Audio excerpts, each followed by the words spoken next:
कानी बहू।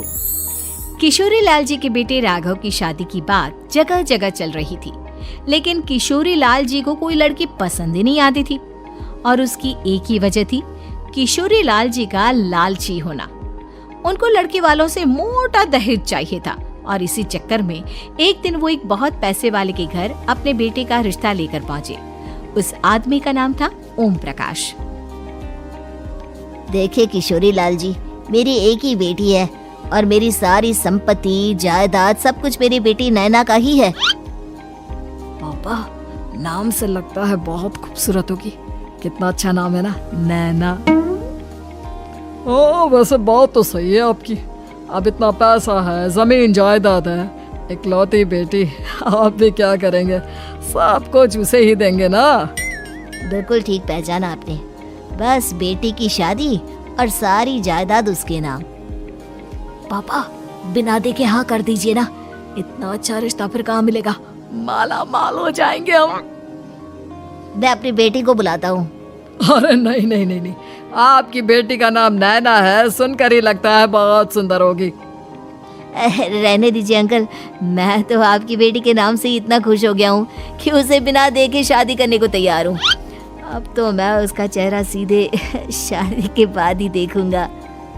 और इस तरह राघव नैना का चेहरा नहीं देखता और उससे शादी कर लेता है। शादी के बाद अपनी सुहाग रात पर जब राघव नैना का घूंघट उठाकर देखता है तो नैना की आंखें बंद थी। कितनी खूबसूरत हो तुम नैना, जरा अपनी आंखें खोलकर मेरी तरफ देखो तो सही। नहीं, मुझे शर्म आती है। अरे मैंने तुम्हें शादी से पहले भी नहीं देखा, और अब अगर तुम आंखें खोलकर मुझे देखोगे भी नहीं तो मुझे अच्छा कैसे लगेगा? इससे पहले कि नैना अपनी आंखें खोलकर राघव की तरफ देखती, अचानक से लाइट चली गई और राघव नैना को पूरी तरह से देख भी नहीं पाया।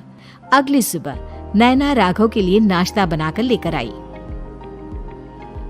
अरे ये क्या, आधा पराठा सेका हुआ है और आधा बिल्कुल कच्चा। ये तुमने क्या किया नैना? बहू, तुमने क्या आधा पराठा तवे से नीचे लटका कर रखा था, जो आधा सेका है और आधा कच्चा? मुझे जितना दिखेगा उतना ही तो सीखूंगी ना पापा जी। जहाँ जहाँ मुझे नजर आ रहा था वहाँ मैंने सीख लिया, जहाँ जहाँ नहीं दिखा वहाँ कच्चा रह गया होगा। इसका क्या मतलब है? ये कैसा मजाक कर रही है तुम? अरे बहू, तुमने इतना लंबा घूंघट क्यों लगाया हुआ है? देखो, हमारे घर में बहुओं को बेटी की तरह रखा जाता है, और फिर तुम तो इतना सारा माल लेकर आई हो। देखो, ये घूंघट डालकर रखने की कोई जरूरत नहीं है। हाँ नैना, पापा जी ठीक कह रहे हैं, तुम तो आराम से रहो, अपना ही घर समझो। नैना अचानक से अपना घूंघट उठा लेती है।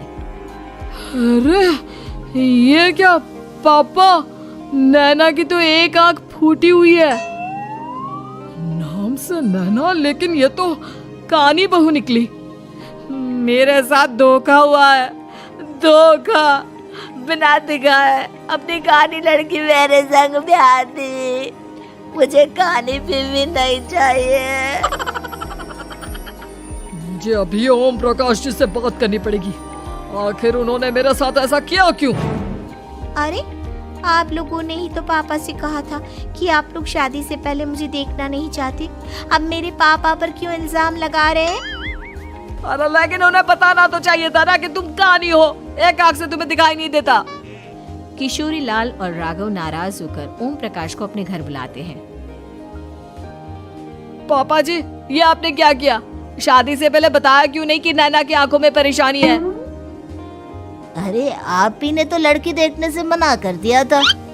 और लेकिन आप बता तो सकते थे। आपको तो हमारी बेटी की प्रॉपर्टी चाहिए थी, वो भी पूरी की पूरी। अब क्या हुआ अगर उसे आधा दिखाई देता है? प्रॉपर्टी तो आपको पूरी मिल गई ना। और ये क्या बात हुई? मेरी शादी प्रॉपर्टी से नहीं, आपकी बेटी से हुई है। अब ये तो पहले सोचना चाहिए था, तब तो मेरी प्रॉपर्टी देखकर तुम्हारी जुबान लपलपा रही थी। लेकिन मैं कानी लड़की को अपनी बीवी बनाकर नहीं रख सकता। पापा कुछ करिए ना आप। हाँ करता हूँ। देखिए ओम प्रकाश जी, आप हमारे साथ ऐसा नहीं कर सकते। और तुम देखो, अगर तुमने मेरी बेटी से शादी तोड़ी ना, तो जो भी प्रॉपर्टी मैंने तुम्हें दी है वो तो पूरी की पूरी वापस ले ही लूंगा, और आधी प्रॉपर्टी तुम्हारी भी लूंगा। अरे मेरी आधी प्रॉपर्टी भला क्यों लेंगे आप? इसलिए क्योंकि मेरी बेटी को आधा नजर आता है और उसकी नजर अभी तक तुम्हारी आधी जायदाद पर ही पड़ी है। अब तुम उसे घर से निकालोगे तो कुछ तो लेकर जाएगी ना। और अगर हम आपकी बेटी को अपने घर की बहू बना कर रखे तो? तो तुम्हारी पूरी प्रॉपर्टी तुम्हारी ही रहेगी, और जो मैंने तुम्हें दिया है ना, उसमें से बस मैं आधा लेकर जाऊंगा। अरे लेकिन अब आप अपनी दी हुई प्रॉपर्टी में से आधी वापस क्यों लेकर जाएंगे? अगर मैं आपकी बेटी को अपनी पत्नी बनाकर रखने को तैयार हूँ तो? इसलिए ताकि भविष्य में अगर तुम मेरी बेटी को धोखा दो तो उसके पास कुछ तो रहे जो पति का हो।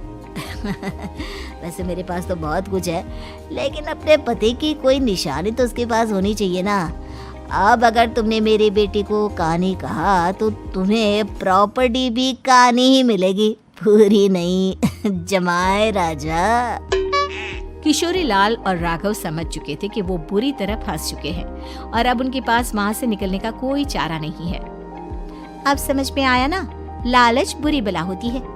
एक तो तुम्हें प्रॉपर्टी मिली, ऊपर से बीवी मिली, उसमें तुम्हें नखरे भी दिखाने हैं। आए बड़े, चुपचाप बैठो दोनों। कुछ दिनों के बाद नैना राघव की कार लेकर बाजार घूमने निकलती है और जब कार लेकर वापस आती है, ये क्या? एक तरफ से मेरी गाड़ी पूरी खराब हो चुकी है। लगता है तुमने मेरी गाड़ी को किसी दूसरी गाड़ी के साथ एक्सीडेंट किया है। अरे अरे कितना बड़ा नुकसान कर दिया तुमने बहू। वो क्या है ना पापा जी, मुझे एक आंख से दिखाई नहीं दे रहा था, सामने से गाड़ी आ रही थी। मुझे तो सिर्फ आधा ही दिखाई दिया और वो गाड़ी मेरी कार से रगड़ते हुए निकल गई। अब मैं क्या करूं बताओ? आप इसे ठीक कराने के पैसे कौन देगा? तुम्हारे पापा। तुमने मुझसे इस तरह से बात की? अभी रुको। नैना राघव की शिकायत ओम प्रकाश को कर देती है। देखो राघव, अब जो मेरी आधी प्रॉपर्टी तुम्हारे पास थी ना, उसमें से आधी और मैं लेकर जाऊंगा, क्योंकि तुमने मेरी बेटी को डांटा। अरे नहीं नहीं पापा जी, गलती हो गई, माफ कर दो। गलती की तो कोई गुंजाइश ही नहीं। अगली बार मेरी बेटी को डांटा तो बची हुई आधी में से आधी और ले जाऊंगा। लालच के चक्कर में हम दोनों ने बहुत बड़ी गलती कर दी बेटा। एक तो तुम्हें कानी बहू मिली और ऊपर से जो माल मिला वो भी काना। इस तरह राघव की हर एक गलती पर ओम प्रकाश उसकी प्रॉपर्टी का आधा आधा हिस्सा लेकर अपना सारा माल वापस ले गया और राघव को कानी बीवी से काम चलाना पड़ा। भाई लालच वाकई में बुरी बला है।